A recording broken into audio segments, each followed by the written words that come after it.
गाते रहना किस काम का है, ऐसा तो शिव की याद बिना।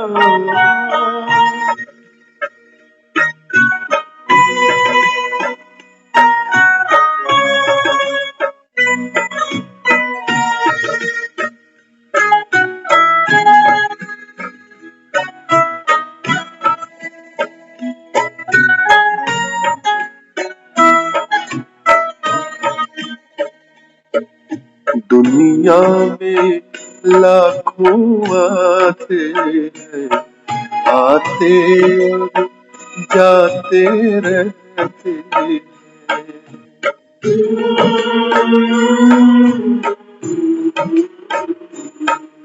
पर अमर है जो पुकार करे और दिल से सेवा करते हैं। मेरे मन ईश्वर के ध्यान बिना, मेरे मन ईश्वर के ध्यान बिना, फिरते रहना किस काम का है, सांसों शिव की याद बिना, चलते रहना किस काम का है। मेरे प्राणों प्रभु के प्यार बिना, तन में रहना बस नाम का है, ऐसा सो शिव की याद बिना।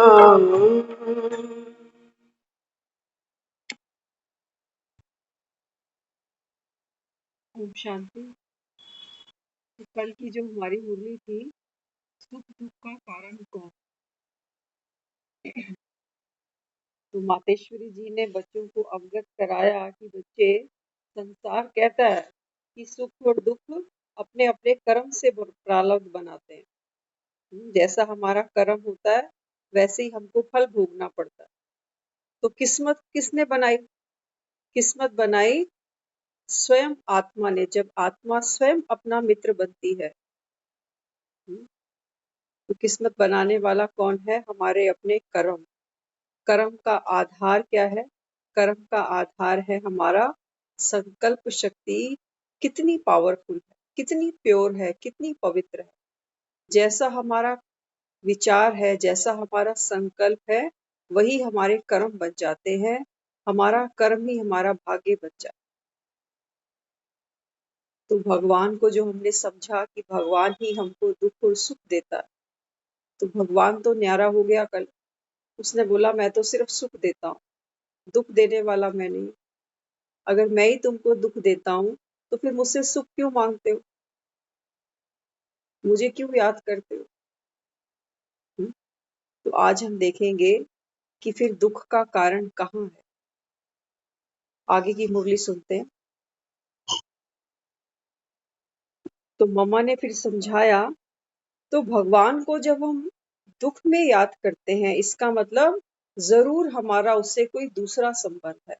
दूसरा संबंध माना सुख का संबंध है। माता पिता अपने बच्चों को सुख देते हैं, पालना देते हैं, दुख नहीं देते। तो मम्मा ने समझाया कि आत्मा जो परमात्मा को दुख में भी याद करती है, इसका मतलब आत्मा का परमात्मा से मधुर संबंध है, दुख का संबंध नहीं है। तो फिर दूसरा कौन है जो दुख देता?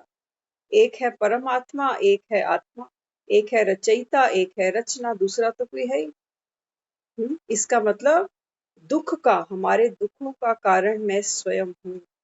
मैं स्वयं हूँ। कैसे मैं दुख निर्माण करता हूँ, उसके ऊपर मम्मा ने समझाया। तो जरूर आत्मा ही अपने दुखों के लिए रिस्पॉन्सिबल है। तो जिस चीज के लिए मैं निमित्त हूँ और मैं ही दुख में दुखी होता हूँ और पैदा भी मैं अपने से अपने आप करता हूँ, तो यह देखो कैसी बेसमझी है। मम्मा समझाती हैं कि इस समय आप इतने बेसमझ बन गए हो कि आपको ये भी समझ नहीं है कि ये दुख कौन क्रिएट कर रहा है। मैं ही निमित्त हूँ। दुख को बनाने की निमित्त भी केवल मैं ही हूँ। कैसे? आप देखो, बचपन में छोटे-छोटे बच्चे होते हैं। हुँ? बच्चे चलते-चलते गिरते हैं कितनी बारी, कितनी बार ठोकर खा के गिरते हैं, तो पीछे से माँ आवाज़ देती है, क्या कहती है? "अरे! अरे! गिर गया, किसने मारी? किसने मारी? माना, आप अपनी गलती से नहीं गिरे। आपने ठोकर नहीं खाई, किसी और ने आकर आपको ठोकर मारी है। जबकि देखो वहाँ पर ना तो टेबल हिल सकता है, ना कुर्सी हिल सकती है। हुँ? तो निमित्त कौन बना? निमित्त हम बने, हमको चलना भूल गया। हम खुद ठोकरें खा रहे हैं और दूसरों के ऊपर दोष लगाते हैं। तो मम्मा ने समझाया कि जिस चीज़ के लिए मैं निमित्त हूँ और मैं ही दुःख में दुखी होता हूँ, अपने से ही दुःख पैदा करता हूँ, तो देखो ये कितनी बेसमझी है। जिस चीज़ से छुटकारा चाहते हैं, वह चीज़ मैं अपने ही खुद बनाता हूँ, अपने लिए खुद बनाता हूँ। एक तरफ से हम दुखों से छुटकारा चाहते हैं और दूसरी तरफ हम खुद ही अपना दुःख क्रिएट करते हैं। आश्चर्य की बात है, मनुष्य दुःख चाहता नहीं है। मम्मा समझाती हैं कि ये कितना बड़ा आश्चर्य है कि संसार में कोई भी प्राणी दुःख नहीं चाहता, फिर भी दुःख बनता चला जाता है। दुःख चाहता कोई नहीं, लेकिन दुःख बनता चला जाता है, तो ज़रूर वह कोई बात से अनजान है। कोई ऐसी कड़ी है, जो मनुष्य अभी बेसमझ है, जिसके कारण दुःख का जंजाल बनता चला जाता है। तो जिस बात का पता नहीं है, उस बात का पता निकालना चाहिए। जिस बात का हमको पता नहीं, मम्मा कहती हैं उस बात की फिर समझ लेनी चाहिए। तो इसी समझ की खोज करनी चाहिए, परंतु फिर कितने बहाने करते हैं। अगर किसी चीज़ की समझ नहीं, तो मम्मा कहती है फिर समझ लेनी चाहिए ना। लेकिन आज देखो कितने बहाने करते हैं, कहते हैं हमारे पास समय ही नहीं है, कहते हैं फुर्सत नहीं है, गृहस्थी है, बच्चे हैं, क्या-क्या करें? घर सँभालें, बच्चे सँभालें कि अब ये नई समझ लेने बैठ जाएँ। हुँ?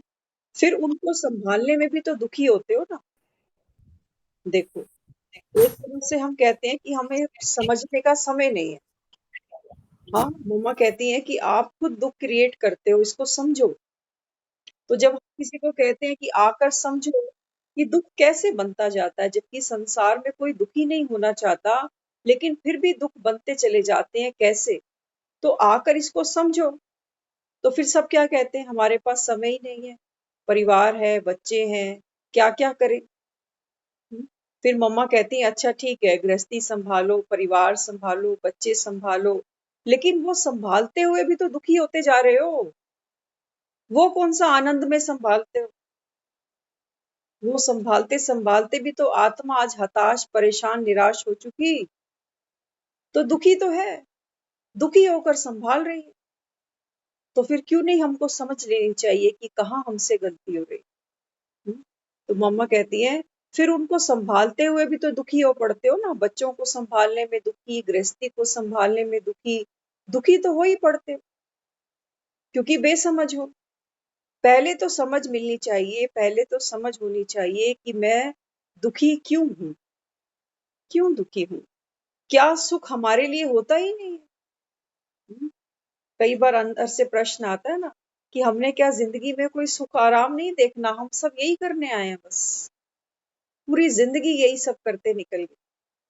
क्या हम भी 2 पल चैन से जिएँगे? हुँ, तो अंदर ये आत्मा प्रश्न करती है कि मेरे लिए संसार में सुख शांति कहीं नहीं है?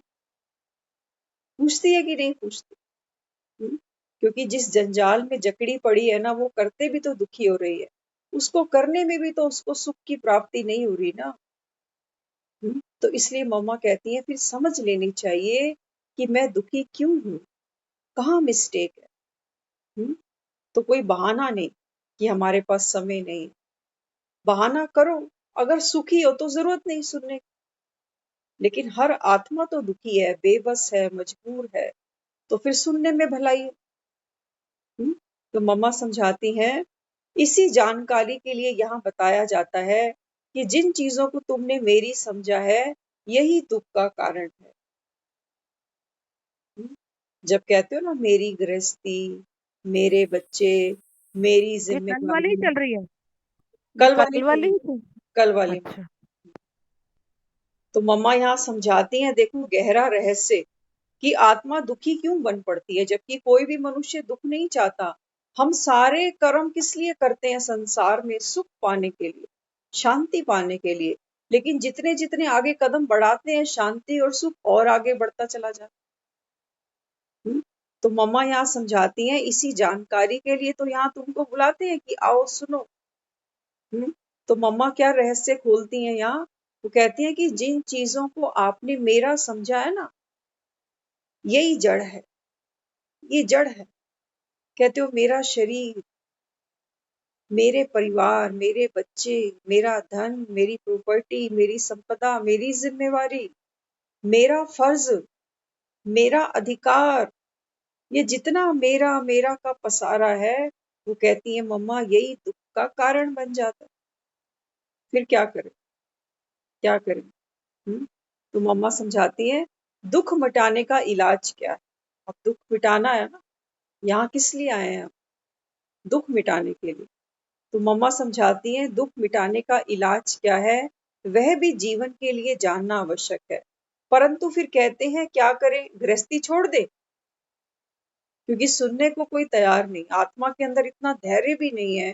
कहती फिर हम क्या करें, आप कह रहे हो कि ये मेरा मेरा दुख देता है, तो क्या घर छोड़ दें, बच्चे छोड़ दें, जिम्मेवारी छोड़ दें? अब मम्मा क्या समझाती हैं कि कुछ छोड़ने को नहीं कह रहे।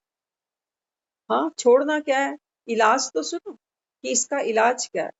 तो ये आश्चर्य लगता है कि देखो मनुष्य की बुद्धि जो समझ मिलते भी उसे धारण नहीं कर पाती। इस समय हम इतने अधैर्य हैं, इतने अधीर हैं कि हम पूरी बात भी सुनना नहीं चाहते। कहते इसका मतलब क्या है, आप जो कह रहे हो ये मेरे में ही दुख है, तो क्या मेरा छोड़ दें, ये मेरा शरीर छोड़ दूं, मेरा घर छोड़ दूं, बच्चे छोड़ दूं, जिम्मेवारी छोड़ दूं, फिर क्या करूं, फिर क्या करूं? अब मम्मा समझाती है कि देखो कितनी अधीर बुद्धि है, पूरी बात तो सुनो, कहाँ पर इसका हमको हल मिलेगा? हम अनुभव से उसी बातों को समझकर धारण कर बतलाते हैं कि ये अनुभव की चीज है। अब सुनो मम्मा, जिसको हम कहते हैं तपस्या, त्याग, सेवा की मूर्त, वो कहती हैं कि मैं सिर्फ सुनी सुनाई बात नहीं कह रही हूं तुम्हें। क्योंकि कईयों को जब ज्ञान सुनाए ना तो कहते हैं अरे आपको क्या पता, आपकी ना शादी हुई ना बच्चे हुए, आपको क्या पता गृहस्थी के जंजाल क्या होते हैं। लेकिन मम्मा समझाती हैं कि देखो चाहे कोई सन्यासी है चाहे कोई गृहस्थ है, भूख सबको लगती है, बीमार सब पड़ते हैं, छत सबको चाहिए, कपड़ा सबको चाहिए, रोटी सबको चाहिए। तो गृहस्थ क्या है? गृहस्थ वो नहीं है मकान, आत्मा का गृहस्थ है ये शरीर, ये सबके पास है। आत्मा की गृहस्थी तो यही है, इसी शरीर को सब कुछ चाहिए।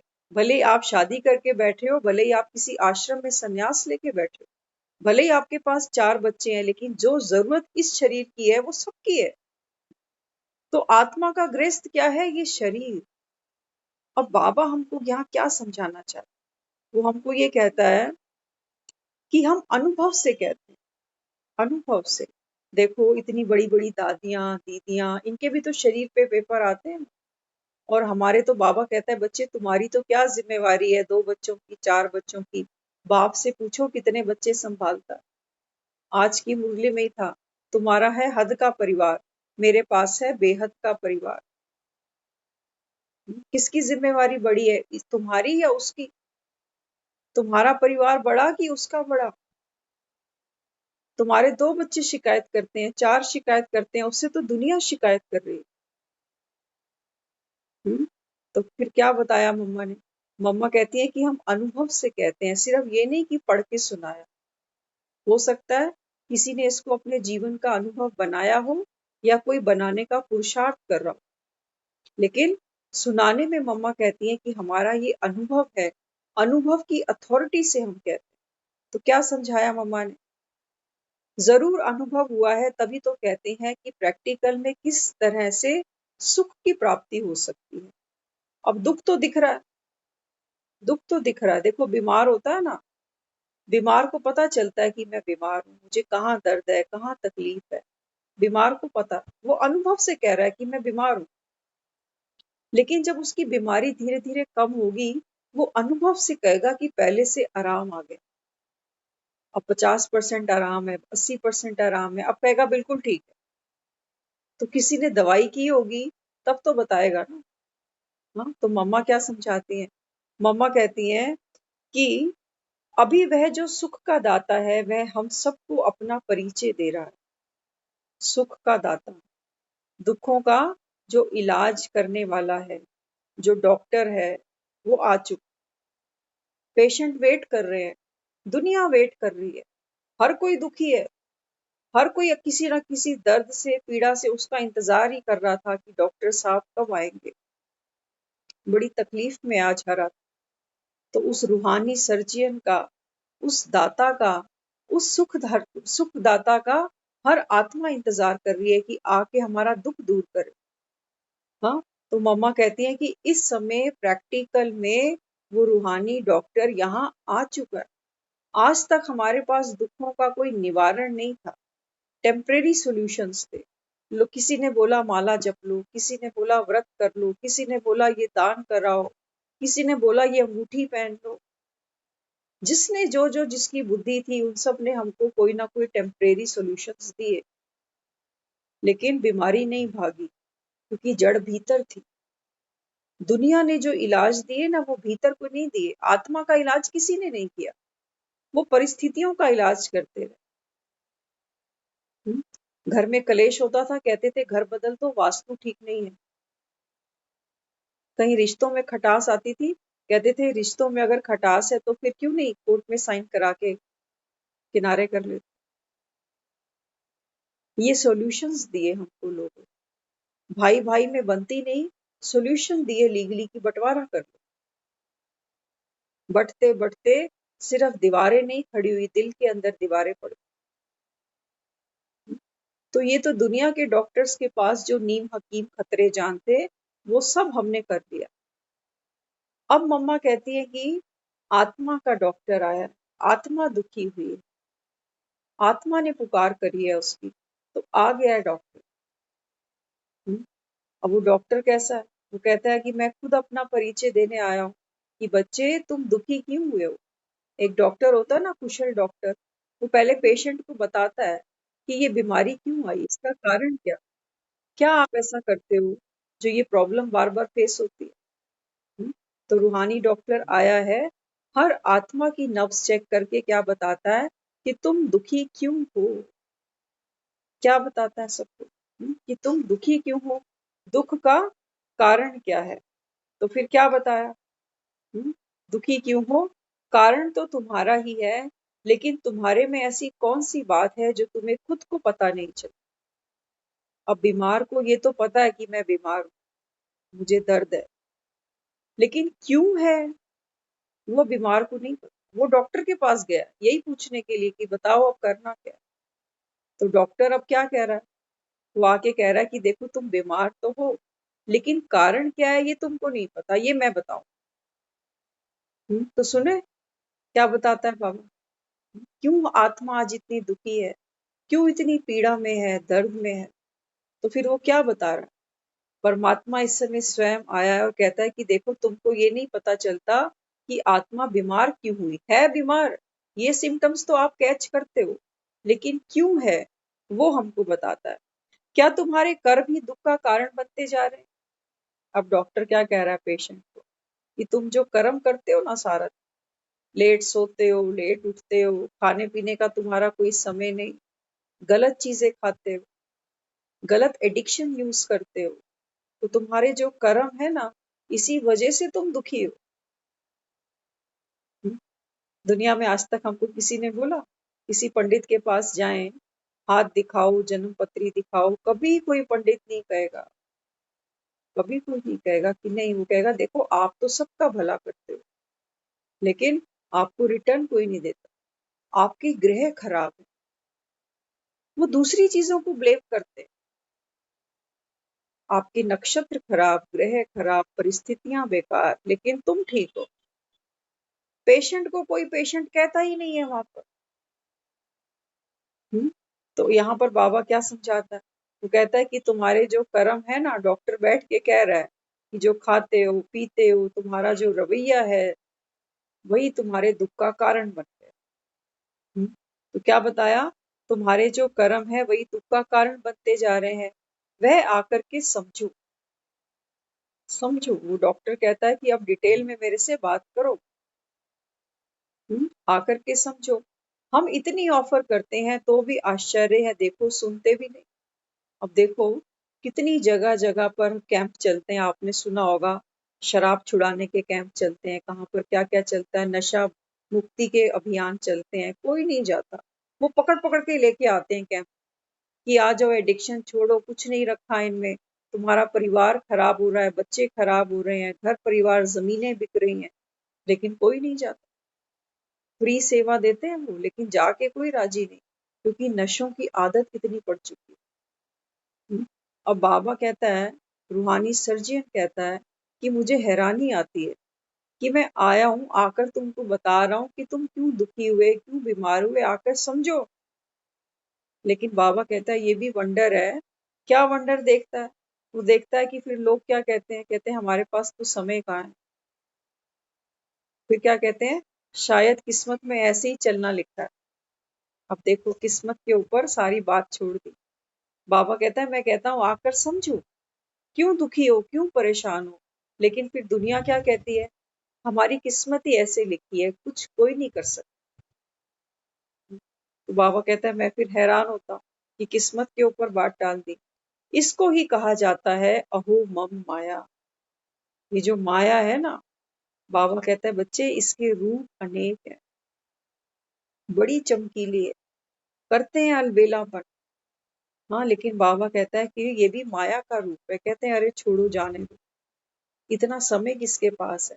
घर देखें, परिवार देखें, या एक और ये नया भजन सुनने बैठ जाए, काम कौन करेगा? हम्म? बाबा कहता है अहो माया, देखो फ्री का डॉक्टर मिला है, जन्मों जन्मों से बीमार हो, दुखी हो, परेशान हो, और मैं आकर तुमको रास्ता बताता हूँ तो कहते हो समय नहीं। कीर्तनों पे 3-3 घंटे हम जाकर बैठते हैं, जागरणों में पूरी पूरी रात हम जाकर जागते हैं।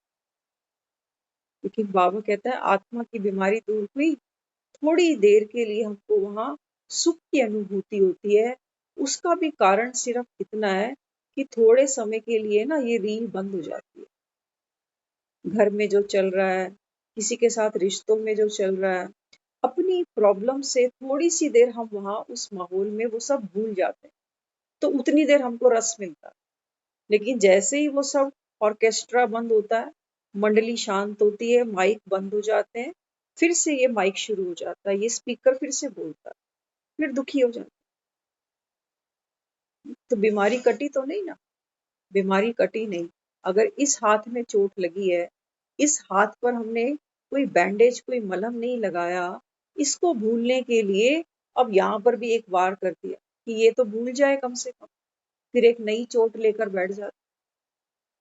पुराने गम सेटल नहीं होते, नए नए बुलाते रहते हैं।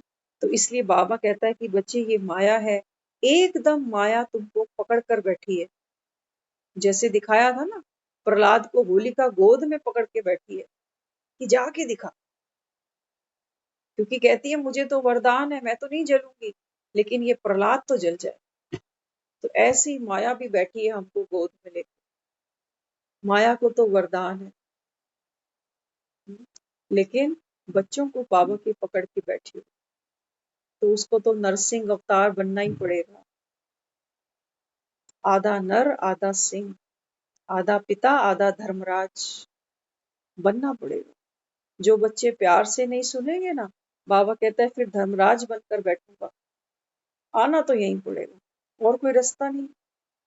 इसलिए बाबा कहता है बच्चे प्यार से सुन लो, समझ लो बात को। हाँ, तो बाबा आगे समझाता है कि माया तुमको पकड़ कर बैठ जाती है, और चाहते भी जिस चीज के लिए सारा दिन माथा कूटते करते हो, वही बाप सामने से बतलाते हैं कि बच्चे तुम्हारे सुख का कारण और दुख का कारण क्या है। बाबा कहता है सारा दिन क्या करते हो? माथा कूटते हो। दिमाग लगाना पड़ता है ना हर काम के अंदर, बुद्धि तो देनी पड़ती है। रिश्तों में भी, घर के काम धंधों में भी, बच्चों के साथ में भी, गृहस्थी में भी माथा तो कूटना ही पड़ता। तो बाबा कहता है जिस चीज के लिए, किस चीज के लिए माथा कूटते हो? सारा दिन आत्मा जो मेहनत करती है, पुरुषार्थ करती है, किस चीज के लिए? पैसा कमाते हैं किस लिए? सुख पाने के लिए। रिश्तों में समय देते हैं किस लिए? शांति पाने के लिए, प्यार पाने के लिए। मिल रहा है? नहीं मिल रहा। जितनी देर देते जाते हैं, लगता है ठीक है। जब देने की कैपेसिटी कम हो जाती है, कहते हैं ये तो वैसे के वैसे। है ना फर्क? जैसे वो पंखा चलता जाए तो कहते हैं हवा आ रही है, पंखा बंद हुआ तो कहते हैं पंखा बेकार हुआ, हवा ही नहीं दे रहा। तो आत्मा के अंदर अभी इतनी ताकत नहीं है कि नॉन स्टॉप सबको देती ही जाएगी। थोड़ी सी देर चलती है, फिर आवाज करती है, कहती है मुझे भी दो। अब कोई और खड़ा है, अब वो मुझे दो। तो किसी में ताकत तो है ही नहीं, इसलिए लड़ाई झगड़े हो जाते हैं। तो इसलिए बाबा हमको क्या कहता है? बाबा कहता है बच्चे सारा दिन जिसके लिए माथा कूटते हो, वही बाप तुमको सामने से आकर बतला रहा है कि तुमको सुख शांति अब कैसे मिलेगी। मांगने से तो नहीं मिलेगी। हाँ, तो ये कहाँ मिलेगी, कौन से बाजार में मिलेगी? बाबा कहता है वो बाप से सुनो। बाप खुद कहते हैं मैं तुम्हारे सब दुख हरने, तुमको सुख देने आया। कितना बड़ा डॉक्टर आया है। और कह रहा है मैं गारंटी कर रहा हूँ कि मेरी बात तो सुनो, तुम्हारी सारी प्रॉब्लम्स खत्म हो जाएंगी, सारी बीमारियां कट जाएंगी और तुम सुखी हो जाओगे, स्वस्थ हो जाओगे। लेकिन डॉक्टर की बात तो हमको सुननी पड़ेगी ना। या हम डॉक्टर को कहें हमारे पास समय ही नहीं। एक बीमार हो और उसको बोलें डॉक्टर के पास चलो, क्यों सारा दिन परेशान होते हो, बीमारी बढ़ती जा रही है। वो बोले नहीं मेरे पास समय कहाँ है अभी। तो अगर समय नहीं निकालेंगे, अपने लिए समय नहीं निकालेंगे, तो बीमारियां बढ़ती जाएंगी और बढ़ ही रही हैं, कम नहीं हो रही हैं। बीमारियां कौन सी हैं?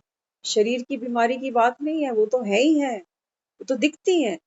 लेकिन अंदर जो मन की बीमारियां हैं, वो भी कोई कम नहीं है, वो बहुत गहरी है।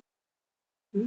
तो बाबा इस समय कहता है कि बच्चे मैं आया हूं तुमको सुख देने, लेकिन उसके लिए तुम्हें ऐसे कर्म करना सिखलाऊंगा जिससे तुम्हारे दुख नष्ट हो जाए।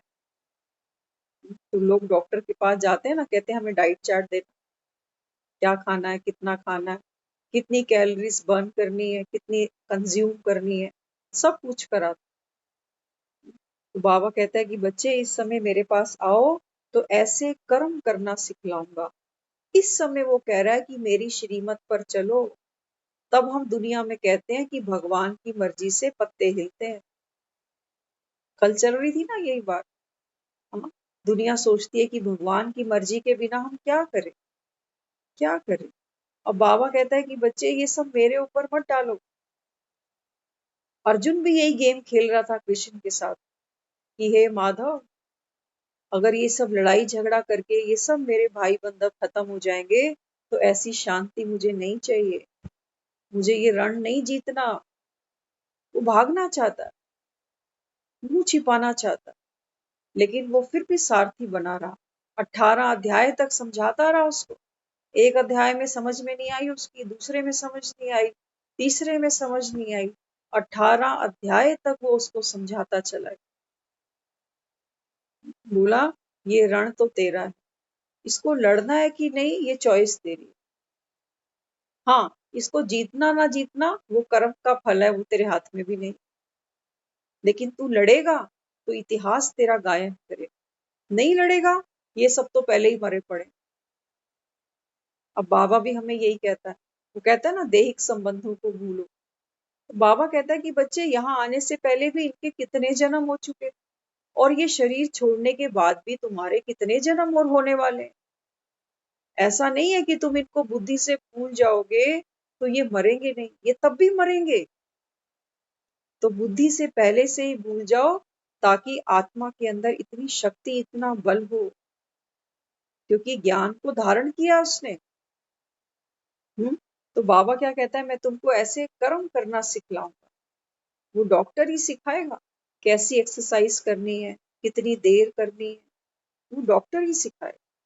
बाकी दुनिया में ऐसा कोई नहीं सिखाता हमको कि आओ तुम्हारे दुख दूर कर देता हूँ। वो सब पैसा कमाने के लिए बैठे। ले रहा है ये हमसे कोई पैसा, हाँ कोई पैसा नहीं लेता, लेकिन फिर भी हमारे पास समय नहीं है। तो बाबा कहता है कि बच्चे, सिर्फ मैं जो समझाता हूँ उसको समझकर पुरुषार्थ करो।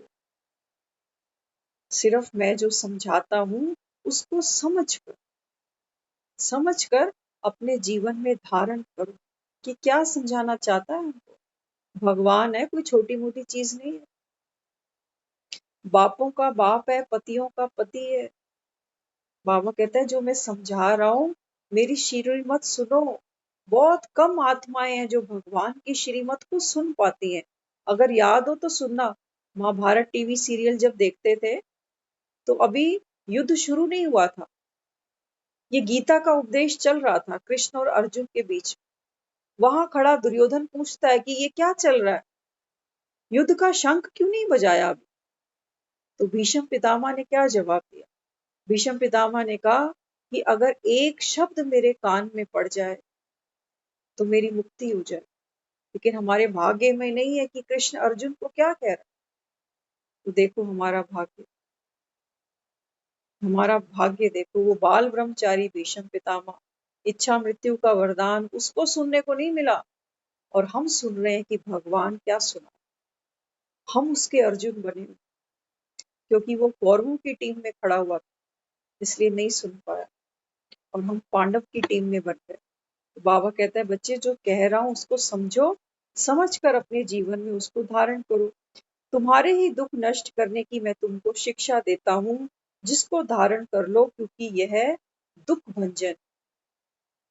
बाबा कहता है जो पॉलिसी अभी तुमको बता रहा हूँ ना, इस पॉलिसी का नाम है दुख भंजन। इसको सुनो।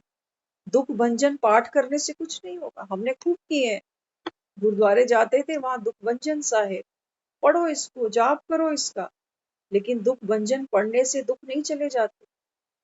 दुख भंजन जो सुनाने आया है उस फॉर्मूले को जीवन में यूज करके हाँ जा सकते हैं। तो क्या समझाया, कई तो ऐसे कारण देते जैसे हम भगवान पर मेहरबानी कर रहे हैं। बाबा कहता है बच्चे कई तो ऐसे हैं जो आकर बैठते भी ऐसे हैं, सुनते भी ऐसे हैं जैसे बाप पर ही एहसान हो रहा है। पेशेंट ऐसे आके डॉक्टर के सर पे बैठता है जैसे मैं नहीं आऊंगा तो इसकी डॉक्टरी कैंसिल ही हो जाएगी।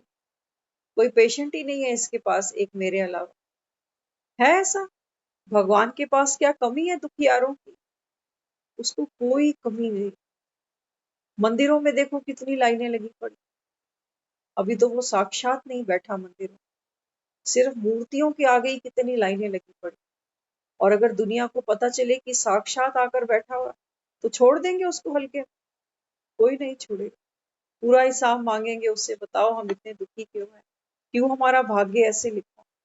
तो वो तो बेचारा पीछे से पर्दे के पीछे खड़ा होकर सब जवाब दे रहा है, क्योंकि उसके पास अपने पैर तो है नहीं, तो पैर पकड़ेंगे किस? हिसाब देने आया हुआ कि मेरा तो कोई कसूर है नहीं, अब तुम अपना कसूर समझो और उसको भी ठीक करो। तो बाबा फिर क्या समझाता है। बाबा कहता है कई तो ऐसे हैं जो सोचते हैं चलो बाप पर ही मेहरबानी है, कई कहते हैं समय मिल गया तो कर लेंगे। अब बाबा बच्चों को देख रहा है ना, कई तो पेशेंट ऐसे आते हैं डॉक्टर के पास, कहते हैं ठीक है दवाई आप लिख दो, देख लेंगे। तो डॉक्टर को भी पता चलता है कि आया तो है। ऐसे एक डॉक्टर से हम भी मिले थे बीच। तो डॉक्टर जब दवाई लिख रहा था ना, कोई और पेशेंट था उनके साथ हम विजिट पे गए थे। तो डॉक्टर ने वही बोल दिया था, कहते हैं ये मेरी दवाई नहीं खाएगा, ये मेरी दवाई नहीं खाएगा, ये डाउटफुल है। और वही सच था, वही सच था। तो उसको भी तो पता चलता है ना कि यहाँ जो बैठते हैं वो कितने पानी में है। तो बाबा कहता है अरे भाई खिलाना पिलाना ये सब तो बातें हैं, उसी कर्म से बनाए हुए खाते में ही तुम मूंझे हुए हो, उसमें उसमें ही तो दुखी हुए हो ना। अब देखो बाबा ना गृहस्थियों की बात कर रहा है। जो गृहस्थी है, जो गृहिणियां हैं, वो क्या कहती हैं, हमारा तो सारा समय गृहस्थी में ही चला जाता है, खाना बनाना, सबको खिलाना पिलाना, आया गया मेहमान नवाजी, इसी में ही समय चला जाता है। अब हम कहाँ समय निकालें। तो देखो बाबा क्या समझाता है। बाबा कहता है ये जो खिलाना पिलाना करते हो ना, ये भी तो कर्म है, ये भी तो कर्म कर रही है ना आत्मा।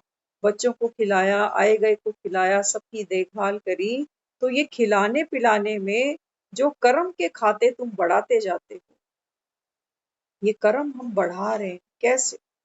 कर्म तो कर रही है ना आत्मा, लेकिन ये खिलाने पिलाने में ही तो दुखी हो रही है, अक जाती है, थक जाती है, लेकिन फिर भी करती है। उसको पता है कि मैं नहीं करूंगी तो कौन करेगा, जिम्मेवारी है सर के ऊपर। हाँ, तो बाबा समझाता है, बच्चे ये खिलाना पिलाना तो तुमको करना ही है, सिर्फ क्या करना, थोड़ा सा स्टाइल चेंज करना पड़ेगा।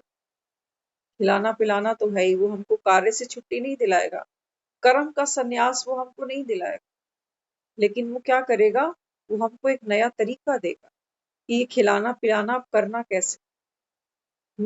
तो बाबा कहता है, एक तरफ कहते हो कि दुख से छूटे, दूसरी तरफ इन सब दुखों से छूटने का रास्ता खुद बाप समझा रहे हैं, तो भी देखो कोई की बुद्धि में मुश्किल बैठता है। इसी प्रकार माया इन विकारों को कहा जाता है। बाबा कहता है, एक तरफ तो कहते हो कि भगवान हमको कब छुट्टी मिलेगी, और दूसरी तरफ बाबा कहता है मैं छुट्टी देने आया हूँ। तो फिर माया ऐसे जकड़ के बैठी है कि तुमको सुनने की भी फुर्सत नहीं देती, सुनने की भी फुर्सत नहीं देती। तो बाबा कहता है, इसी को कहते हैं माया के विकार। परंतु मनुष्य बेचारे धन संपत्ति को माया कहते हैं, कई शरीर को माया समझ लेते, उससे बचने के लिए उपाय करते रहते हैं। परंतु बाप कहते, तुम्हारे दुख का कारण तो कुछ और है, दुख का कारण कुछ और है, बीमारी कहीं और से आ रही है। यह प्रकृति तो मेरी रचना है, जो अनादि है वह कोई दुख का कारण नहीं है। तुम्हारे में एक्स्ट्रा कोई चीज आ गई है। ध्यान से सुनना ये बात। एक पेशेंट डॉक्टर से शिकायत करता है कि डॉक्टर साहब, बाहर का मौसम चेंज होता है तो मैं बीमार हो जाता हूँ, ये है प्रकृति। परमात्मा कहता है, ये प्रकृति मेरी बनाई हुई है, अनादि, ये किसी को दुख नहीं दे सकती। अनदर वे, जिन दूसरी आत्माओं से भी हम दुखी होते हैं ना, हम कहते हैं इसकी वजह से मैं दुखी हूँ, वो कोई भी XYZ हो सकता है। अब परमात्मा उसके लिए भी कह रहा है कि बच्चे, ये भी तो मेरी रचना है, ये प्रकृति अनादि रूप से मेरी ही बनी हुई है, तो प्रकृति तुमको दुख नहीं दे रही, कोई आत्मा तुमको दुख नहीं दे रही, प्रकृति के 5 तत्व तुमको दुख नहीं दे रहे, ये बीमारी कहीं और से आ रही, कहीं और से आ रही है। तो सुनो कहाँ से आ रही है।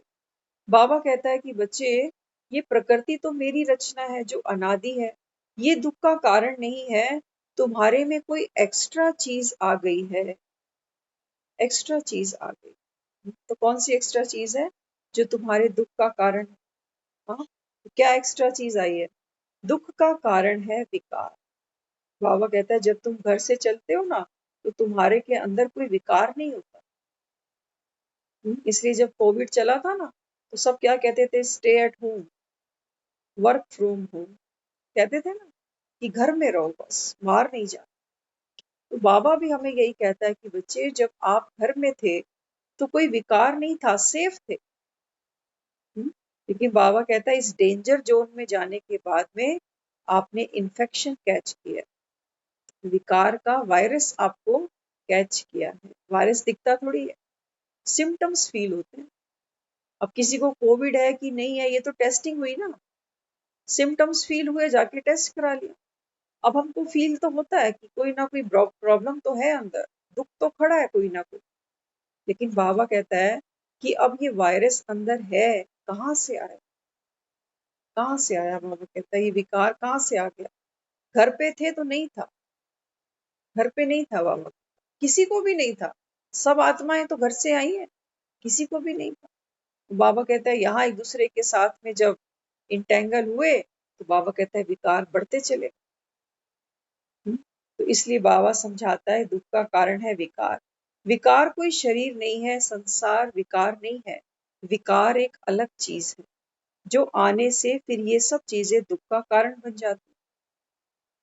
अब देखो, कोई स्वस्थ होता है ना, तो शरीर थोड़ी उसको दुख देता, लेकिन जब कोई बीमारी अंदर जाती है तो यही शरीर के अंग दुख देने लगते, पहले तो नहीं दे रहे थे। तो बाबा हमको यहाँ क्या समझाता है? बाबा कहता है कि बच्चे, जब ये विकार अंदर प्रवेश करते हैं, आत्मा के अंदर जब विकार प्रवेश करते हैं, तो यही सृष्टि हमको दुख देने लगती है। बीमारी अंदर है, बुखार अंदर है। रोटी वही बनी है घर में जो रोज बनती थी, लेकिन आज जिसको बुखार है वो रोटी नहीं खाएगा, उसको रोटी अच्छी नहीं लगेगी, सुख नहीं देगा। क्यों? रोटी में कोई कमी थोड़ी थी। कमी किस में आई? कमी आई उस बुखार की वजह से। स्वाद खराब हो गया, भूख खत्म हो गई। तो विकार ने क्या किया? हमको बीमार किया। लेकिन हम क्या सोचते हैं? हम कहते हैं ये रोटी ठीक नहीं, मेरा बिल्कुल मन नहीं है ये रोटी खाने। लेकिन अपने अंदर बीमारी है, वो हमको समझ में नहीं आता। कहाँ से आई वो भी पता नहीं। तो कहते हैं देखो भगवान ने बुखार कर दिया, मैं तो ठीक ही था। हाँ? तो बाबा हमको समझाता है कि बच्चे, ये जो दुनिया है, ये संसार है, ये कोई विकार नहीं है। विकार एक अलग चीज है जो आने से फिर से ये सभी चीजें दुख का कारण बन चुकी हैं। बीमार को शरीर, पानी, रोटी सब दुखी करते हैं। बीमार आदमी को उसका शरीर भी दुख देता है, रोटी पानी भी दुख देता है, उसको नींद भी नहीं आती। हर चीज जो संसार में उसको पहले सुख दे रही थी, अब दुख देने लग गई।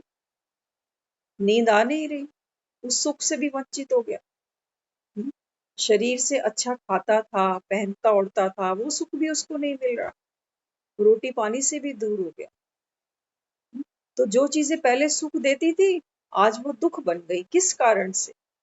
बीमारी की वजह से, इन्फेक्शन की वजह से, वायरस की वजह से। इस वायरस के ऊपर हमको काम करना है।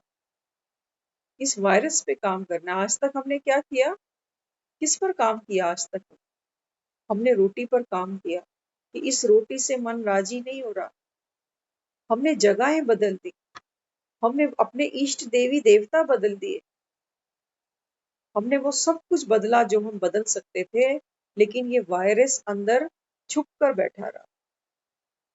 इसके ऊपर किसी ने कभी रोशनी नहीं डाली। तो यहाँ बाबा हमको समझाता है, नहीं तो ये सब पदार्थ आत्मा को सुख देने का कारण है ना। ये दुनिया में आत्मा किस लिए आती है? सुख पाने तो आती है बेचारी। कि जाए दुनिया में, माँ बाप बनेंगे, बच्चे बनेंगे, घर होगा, परिवार होगा, खाएंगे पिएंगे, मौज करेंगे। लेकिन आज तो मौज ही नहीं है, और सब कुछ है, मौज खत्म हो गई। तो फिर यहाँ पर क्या समझाया? कहते हैं जो चीजें सुख देती थी ना, आज वही तुमको दुख देने लगी। रिश्ते दुख दे रहे हैं, संबंध दुख दे रहे हैं, हमारे ही कर्म हमको दुख दे रहे हैं। सोचते हैं कि पुण्य कर रहे हैं, लेकिन वही हमारे पाप कर्म बन जाते हैं। तो इस समय यही विकार हमारे दुख का कारण बन गए हैं। उसके लिए संपत्ति, धन आदि जो है सब सुख के कारण है। पैसे में भी हमको क्या मिलता है? सुख मिलता है, सुविधाएं मिलती है। लेकिन जब कोई बीमार होता है ना, तो कहते हैं साहब पैसा भी कहाँ काम आता है। कहते हैं, तब पैसे को भी कहते हैं कि पैसा भी काम नहीं आ रहा। तो हर चीज जो सुख देती थी ना, वो बीमारी में, दुख में बदल जाती है, दुख में बदल जाती है।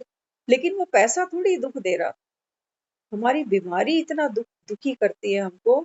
ना तो वहां हम कहते हैं पैसा काम आता है, ना हमारे संबंध काम आते हैं, ना रिश्तेदारी काम आती है। हाँ, यही कहते हैं ना। हाँ, तो फिर कोई हाथ नहीं लगता, तो फिर उसको जाकर कहते हैं कि तूने ये मेरी किस्मत में क्या लिख दिया, कोई सुख मुझे नहीं मिला जीवन। तो यहाँ पर फिर हमको ये समझाया गया है कि वास्तव में आत्मा के जो दुख का कारण है वो क्या है? वो है ये गुप्त वायरस। तो ये वायरस ने अटैक किया है हर आत्मा को, कोई नहीं बचा। हर आत्मा इससे इफेक्टेड है। तो बाबा कहता है अब इस वायरस के लिए क्या करें? कोवैक्सीन लगाएं या कोशील्ड लगाएं? क्या करें? तो उसके पास तो देखो हर वायरस का हल है। हल है उसके पास, तभी तो आया, नहीं तो क्या कर रहे हैं। तो अब बाबा हमें क्या समझाता है? बाबा कहता है कि लेकिन अज्ञान के कारण ये चीजें दुख में ले आई हैं। ये पैसा, ये रिश्ते, ये घर, ये परिवार, आज सब कुछ कचोड़ता है आत्मा। कहती बस मुझे तो मुक्ति दे दो, कुछ नहीं चाहिए मुझे। बाबा कहता है कि जो चीजें सुख का कारण बननी थी, आज वो दुख का कारण बन चुकी है। तो अब क्या करें? दुख के कारण अब तुम बन गए हो, तुम्हारे में कोई अलग चीज आई है। तुम्हारे में कोई अलग चीज आई है, वायरस के साथ थोड़ी तुम उतरे थे नीचे। वायरस तो इसी पति दुनिया में तुमको लगा। तो ये वायरस किसने छोड़ा? ये माया ने छोड़ा, रावण ने छोड़ा। हम्म? अब रावण तो कहीं दिखता थोड़ी है कि जिसके 10 शीश हैं तो जाकर उसको दबोच लेंगे। हाँ, कोई पकड़ सका? कोविड को कोई पकड़ सका? पकड़ी किसी ने गर्दन उसकी? किसी ने नहीं पकड़ी। बाबा भी हमें क्या कहता है? बाबा कहते हैं बच्चे वायरस है ये। अब वायरस का क्या करना पड़ेगा? इसकी रोकथाम करनी पड़ेगी, अपने आप को बचाना पड़ेगा, तो ये खत्म हो जाएगा। एक एक करके जब अपने आप को इससे बचाएगा तो धीरे धीरे करके ये खत्म हो जाएगा। तो आप देखो, जब सबसे पहले वैक्सीनेशन हुआ था तो पीएम मोदी ने करवाया था, कि मैं करा रहा हूँ, ये सेफ है। तो पर कई लोग पहले अवॉइड करते थे कि हम नहीं लगाएंगे, साइड इफेक्ट है, फीवर आता है, सर दर्द होता है, ये होता है, वो होता है। आज करते करते दुनिया ने लगवा ली कि नहीं? बस बाबा भी यही काम कर रहे हैं। पहले तो लोग ना नुकुर कर रहे हैं कि छोड़ो, ये ज्ञान क्या है, इसमें सर दर्द है, कितना इसके पास समय है, एक एक घंटा कौन रोज सुनेगा। अब वो कहता है या तो तुम्हारी बीमारी में जाना तड़पते हुए, बीमारी ही लेके जाएगी, या वो कहता है यहाँ आ जाओ चुपचाप, प्यार से एक इंजेक्शन लगाऊंगा, बस सारे तुम्हारे दुख दर्द खत्म हो जाए। तो यहाँ फिर क्या समझाया? या हमको समझाया, मनुष्य फिर कह देते हैं ये सब भगवान ने दिया है। अब देखो, जो नहीं कुछ करना चाहते ना, वो तो ये ब्लेम भी भगवान पे डाल देते हैं कि ये विकार भी तो उसी के बनाए हुए हैं, माया भी तो उसकी, विकार भी उसके, हम बेचारे क्या करें, क्या करें। बाबा कहता है अगर भगवान ने दिया है तो फिर वह सुख की चीजें ही दी होंगी ना। हाँ, बाबा कहता है बच्चे मैं किसी को दुख की चीज थोड़ी देता हूँ। दुनिया जो कहती है भगवान ने ये दे दिया, बाबा कहता है कि बच्चे मैं तो सुख की चीज देता हूँ ना, मैं दुख की चीज थोड़ी तुमको दूंगा। तो बाबा यहाँ समझाता है कि डॉक्टर पेशेंट को बीमार करने के लिए थोड़ी आता, वो तो बीमारी भगाने के लिए आता। और तुम कह रहे हो कि एक ऐसा डॉक्टर है, यही हमको बीमार करता। और फिर उस डॉक्टर के जा जाके तस्वीरें भी घर में लगाते हैं, उसको याद भी करते हैं, उससे क्षमा भी मांगते हैं, उसके आगे नाक भी रगड़ते हैं। तो कहता है कि मैं तो डॉक्टर हूँ, मैं बीमारी भगाने का काम करता हूँ। इसलिए बताया, इससे तुमने विकार डाल करके इन सब चीजों को खराब कर दिया है। अब आत्मा में विकार है ही। कहते हैं कि अब विकार डाला तो आपने क्या किया, संबंध खराब किए, अपना देह देह है, बाबा कहता है इसको भी आपने पतित बनाया, रोगी बनाया, रुग्ण बनाया। इसीलिए बाप कहते हैं इन विकारों को निकाल दो तो सुखी हो जाएंगे। ये सारी बातें समझने की है, इसके लिए थोड़ा टाइम देना चाहिए। देखते हैं बाबा क्या समझाना चाहते हैं। कहते हैं थोड़ा टाइम देना होगा, दुखों को नाश करने की विधि सीखनी होगी। डॉक्टर अपील कर रहा है सब पेशेंट से कि अगर वाकई चाहते हो ठीक होना, तो उसके लिए दुखों को नाश करने की आपको विधि सीखनी होगी। इसीलिए कहते बार बार आओ कुछ समझो। कई कह देते यह तो बूढ़ों का काम है। कई सोचते हैं ये तो बूढ़ों का सत्संग है, हमें क्या करना, हमारा तो अभी समय है, खाओ पियो मौज करो। तो यहाँ मम्मा क्या समझाती हैं फिर, क्या जीवन बनाना यह बूढ़ों को ही जरूरी है? बूढ़ा तो वह हुआ जो उल्टी सीढ़ी चढ़ जाते हैं फिर देख करके उतरते हैं। उससे तो क्यों नहीं सीढ़ी चढ़ने से पहले ही समझ जाए कि हमको जीवन कैसी चलानी है। कितना इम्पोर्टेंट पॉइंट।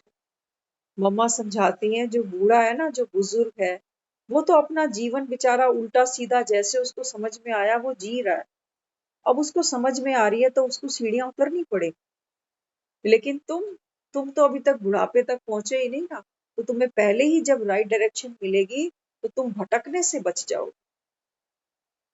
ये वैल्यू है इस विधि को जान। तो क्या जरूरी है कि पहले हम भी भटकते भटकते बूढ़े हो जाएं, धक्के खाते खाते, और फिर जब बूढ़े हुए तब सुने ये ज्ञान? वो कहता इतना अब समय नहीं बचा, इतना अब समय नहीं है कि तुम सोचो कि हम 70 के हो जाएंगे तब ये ज्ञान ले लेंगे। वो कहता है मेरा तो जाने का समय हो रहा है, मैं यहाँ बैठा नहीं रहूंगा, निश्चित समय पर आता हूँ, निश्चित समय पे निकल भी लूंगा। बच्चों को स्कूल भेजो चाहे ना भेजो, स्कूल वाले वेट नहीं करते बच्चों का कि फलाना बच्चा आज आया ही नहीं, क्लास कैसे शुरू करें। किसी को कोई फर्क नहीं पड़ता। तो यहाँ बाबा भी हमको समझाता है, अपने जीवन में जो चीज जड़ है, दुख की जो जड़ है, दुख का जो कारण है, उसको मिटाने का पूरा यत्न पुरुषार्थ करना चाहिए। भगवान बाप जो सबका पिता है, उस पर आपका हक है, वह हक आपको लेना है। भगवान कौन है? हम आत्माओं का पिता है, उससे सुख शांति पाना ये हमारा हक है। तो हक पाने के लिए हमको क्या करना पड़ेगा? हक पाने के लिए उसका बच्चा तो बनना पड़ेगा ना। उसका बच्चा कौन बनेगा? जो उसकी श्रीमत पे चले। तो बाबा कहता है अपना हक लो, उनके द्वारा हमें क्या प्राप्ति करनी है उसको भी आकर सुनो। भगवान से हमको क्या मिलता है, पहले हमको ये जानना पड़ेगा।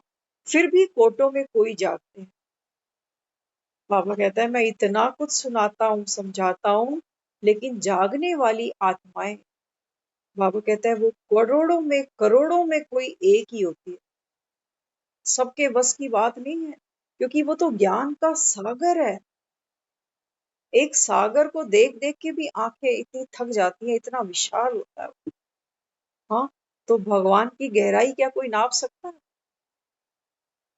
तो बाबा कहता है बच्चे करोड़ों में कोई, तो कोई में भी कोई जागते हैं। तभी तो कहते थे कि शंकर ने पार्वती को कथा सुनाई तो पार्वती सो गई। ये हमारी ही बात है, पार्वती पूरी कथा नहीं सुनती, वो बीच में ही अंतर ध्यान हो जाती है, अपने सुनहरे सपनों को संजोने लगती है। मेरा घर, मेरा परिवार, मेरे बच्चे, उन्हीं सपनों में वो फिर से खो जाती है। वो खींच के लेकर आता है कि जाने का समय आया, और पार्वती फिर से गहरी नींद में जाकर सो जाती है। तो ये कौन सी नींद है? ये है हमारे अल्पकाल के सपने, जो हम संसार में रोज बीतते हैं। तो इस समय पार्वती फिर सो भी जाती है। एक ही दिन में ये सब बातें समझाने में समझ नहीं आ सकती। एक ही दिन में भगवान कहता है कि तुमने 84 जन्म घास काटी। अब वो कहता है मैं तुमको तो 84 जन्मों की तुम्हारी इतिहास सुना रहा हूँ। तो एक दिन में समझा देगा? एक दिन में समझा पाएगा? नहीं समझा पाएगा। इसके लिए वो कहता है बच्चे आपको बार बार आना है। स्कूल में एक बच्चा बोले मम्मी कब तक जाना है? संडे पे, संडे छुट्टी होती है, मंडे जाऊं, ट्यूसडे जाऊं, वेडनेसडे जाऊं, रोज जाऊं? माँ कहती है बच्चे अभी अभी तो एडमिशन हुआ है, अभी तो तेरे को 12वीं तक पढ़ना है, फिर कॉलेज करना है, फिर कोई और डिग्री डिप्लोमे लेने, अभी तो खूब पढ़ना है। तू 2-4 दिन गिन रहा है सिर्फ। इसलिए बाबा भी कहता है बच्चे जब तक तुमको जीना है, तब तक बाबा कहता है मुरली सुनो, घर बैठ के ही सुन लो, सेंटर तक नहीं आते, मैं तुम्हारे घर आकर सुनाता हूँ। लेकिन बाबा कहता है माया तुमको फुर्सत नहीं देती। इसलिए बाबा कहता है कोटों में भी कोई, तो कोई में भी कोई निकलता है। आज का फिर वरदान सुनाया, अपने पूज्य स्वरूप की स्मृति में सदा रूहानी नशे में रहने वाले जीवन मुक्त भवा। ब्राह्मण जीवन का मजा जीवन मुक्त स्थिति में है। बाबा कहता है बच्चे जिंदगी वो जो जीवन मुक्ति में जी जाए, मजे में जी जाए, दुखी होकर क्या जीना। तो जिन्हें अपने पूज्य स्वरूप की स्मृति सदा रहती है, उनकी आंख सिवाय बाप के और कहाँ डूब नहीं सकती। पूज्य आत्माओं के आगे स्वयं सब व्यक्ति और वैभव झुकते हैं। पूज्य किसी के पीछे आकर्षित नहीं होते, वे कभी किसी बंधन में नहीं बंधते। बाबा कहता है जो आत्मा को अपनी स्मृति रहेगी ना, वो दुनिया में कहीं नहीं डूबेगी, ना तो किसी सुख में डूबेगी, ना किसी दुख में डूबेगी, क्योंकि एक बाप की याद में है। तो सच्ची पार्वती वही होगी जो पूरी पूरी अमर कथा सुनेगी। नहीं तो कहते हैं कबूतरों ने सुन ली। सोच क्या कबूतरों ने सुनी होगी।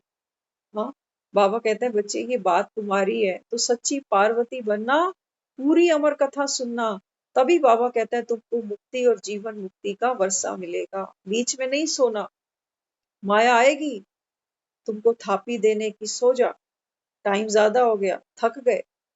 लेकिन बाबा कहता है कि बच्चे जो माया को जीतते हैं, जो माया जीत बनते हैं, वो बाप के दिल तख्त पर बच्चे बैठे। फिर स्लोगन है, सच्चा सेवाधारी वह है जो निमित्त और निर्माण है। सच्चा सेवाधारी वह है जो निमित्त और निर्माण है। हर कर्म करते अपने को निमित्त भी समझो, और बाबा समझाते हैं मान शान की तुमको कोई इच्छा नहीं रहनी चाहिए कि मैंने इतना जीवन भर सबके लिए किया और मुझे कोई रिगार्ड नहीं देता। जय जयकार बाबा कहता है यहाँ नहीं करवाओ। अगर यही जय जयकार के पीछे लग गए तो मंदिरों में कौन चिमटा बजाएगा तुम्हारे आगे बैठ, कौन बजाएगा? इसलिए बाबा कहता है बच्चे निष्काम करो। हाँ, मान शान की भी तुमको इच्छा नहीं हो कि मैंने इतना कर दिया।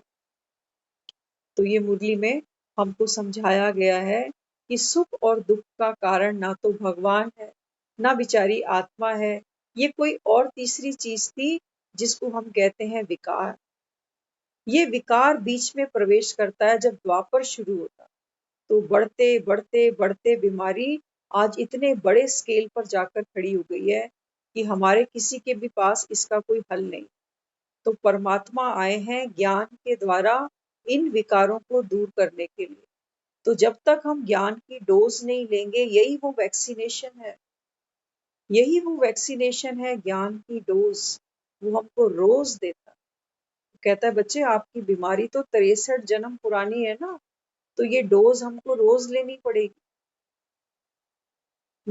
भीड़ भी नहीं है, लाइनें नहीं लगानी पड़ेंगी, कोई साइड इफेक्ट नहीं है, बुखार नहीं आएगा, बल्कि जितने बुखार थे सब निकल जाए। तो इतना पुरुषार्थ हमको करना पड़ेगा, सच्ची सच्ची पार्वती बनना पड़ेगा, और ये वैक्सीनेशन हमको करानी पड़ेगी। इसमें हमारा भी कल्याण है और जिनके साथ हम रहते हैं उन सब का कल्याण है। एक की बीमारी खत्म होगी तो अनेकों को सुख मिलेगा। ओम शांति। पूरा